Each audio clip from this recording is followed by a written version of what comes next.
In this tutorial, I'm going to show you how to get money back from Pandabuy balance. The Pandabuy application makes it simple to purchase goods from China.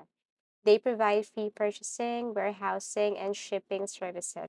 So to get back money from Pandabuy balance, step one, you just have to go to your profile icon at the top right corner.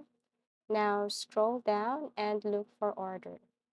Step two, you just have to click and select the order that you want to cancel. So, for example, this one.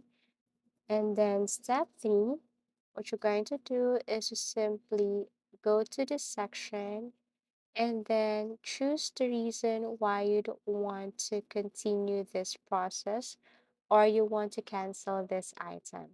So let's just say, for example, you want to select this. I don't want it anymore because you have this item already or product already. And then step four, you just have to click confirm. And then step five, once you cancel your order, you will see here cancel successfully. And then step six, you just have to go to this part and read this. The refund is here, pending by account balance. So your refund has automatically be added to your Panda by balance. So step seven, click OK and go back to your home page. Thank you for watching and see you in our next videos.